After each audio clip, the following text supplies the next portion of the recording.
Hi, Gary. For your time. Thank you.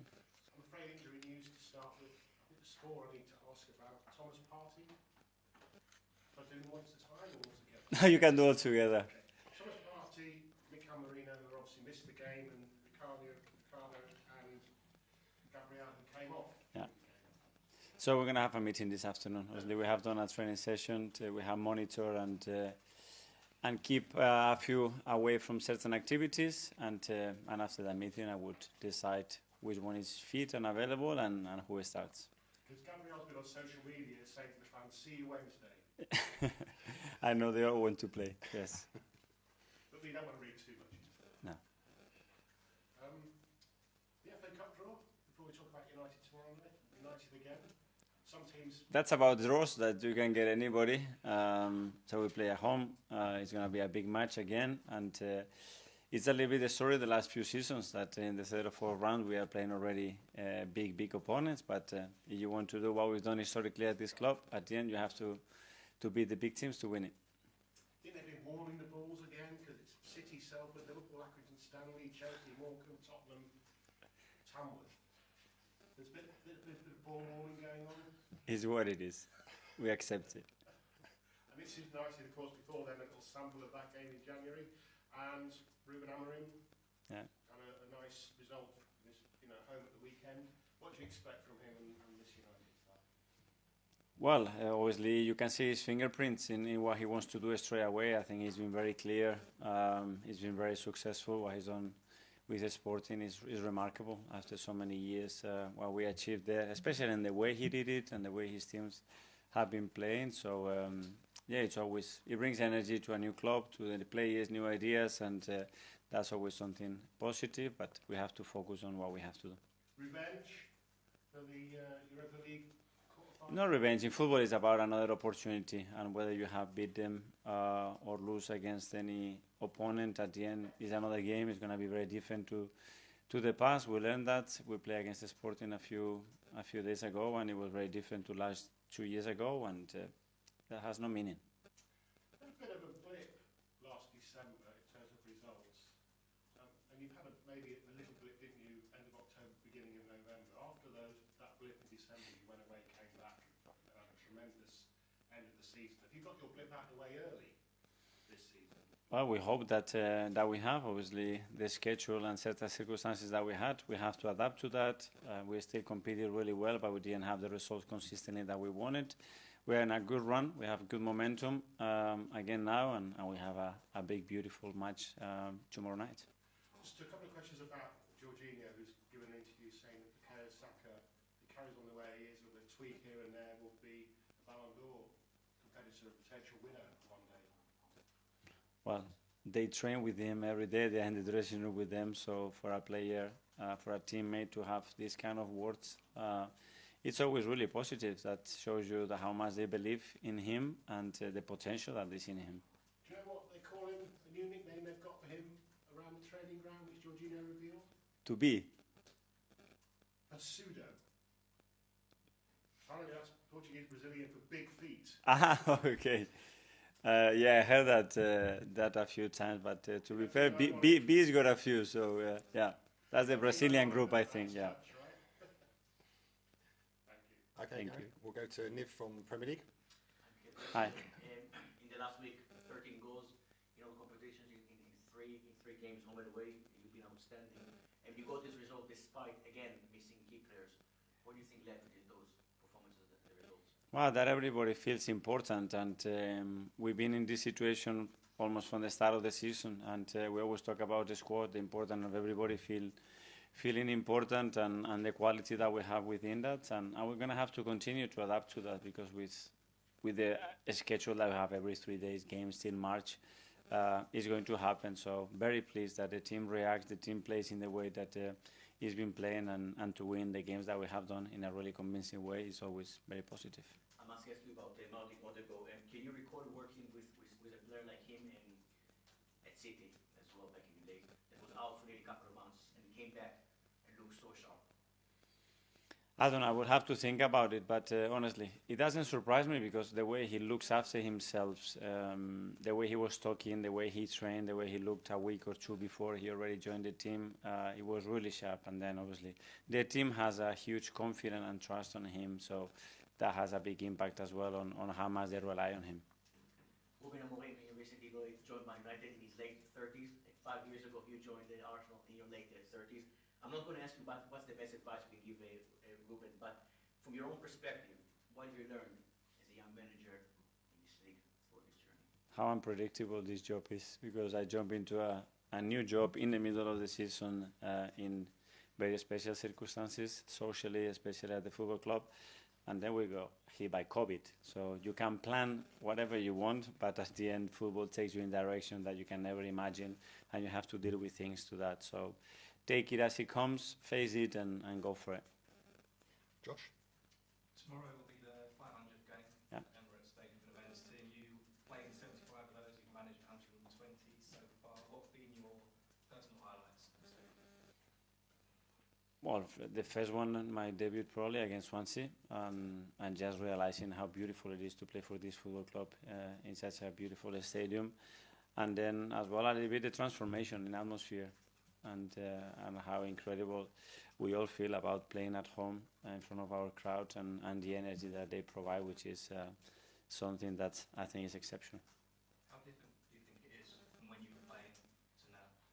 It feels different probably because as well you are not on the pitch, you are on the sideline, and it's different, but everybody talks about it, you know. We haven't experienced an atmosphere like this at home, and it makes a huge difference, and tomorrow is exactly what we need, that hyper energy, everybody on it, playing every single ball with us, and the team is going to respond to that.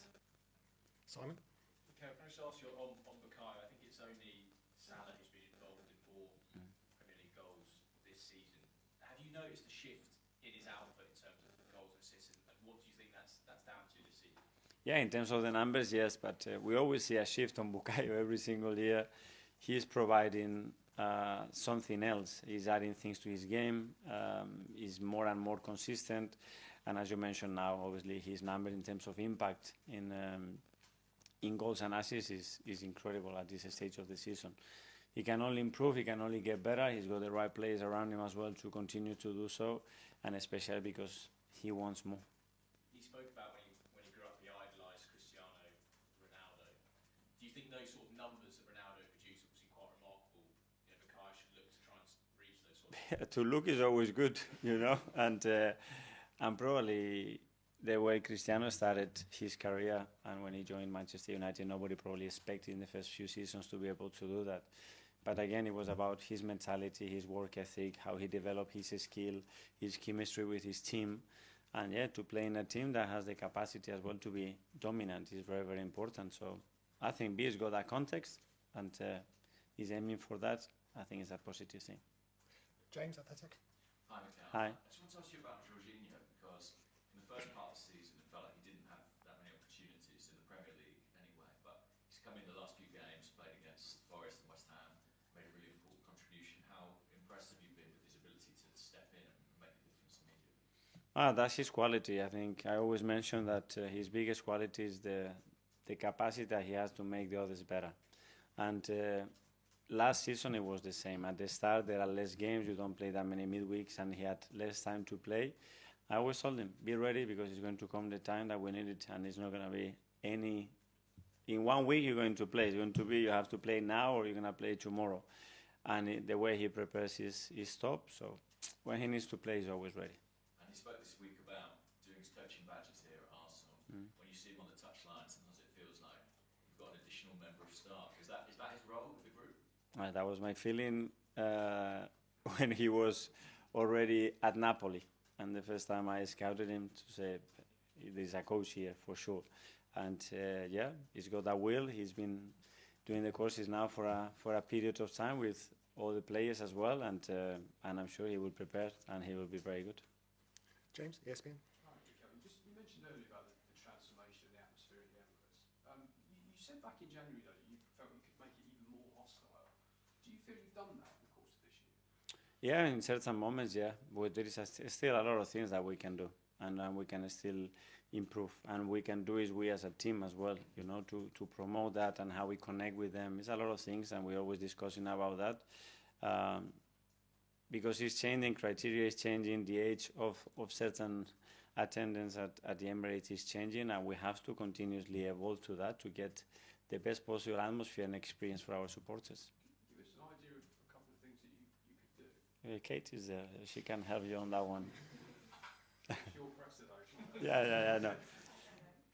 But it's not really my job to talk about these things. I can do a lot of things, but I need a great team behind me to do that. Because I only mention it because the owners have said that there's some conversations about potentially expanding the stadium.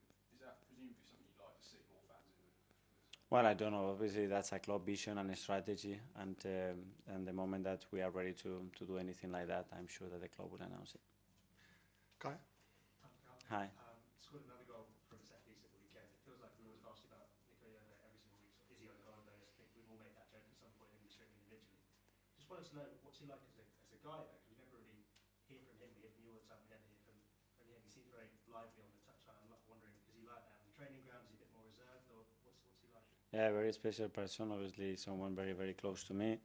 I go to work with him at City.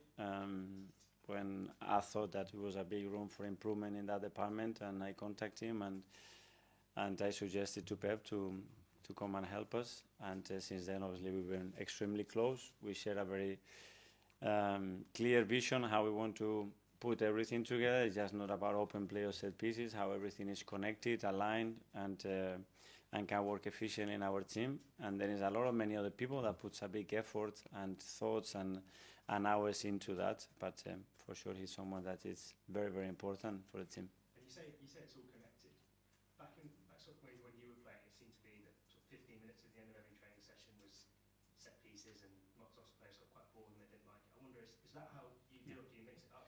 I don't believe in that. How do you do it? And how do you It's all connected, so you have to train it all connected. It's not sequences of play that are very far apart, and we work in a way that is actually very close to the game.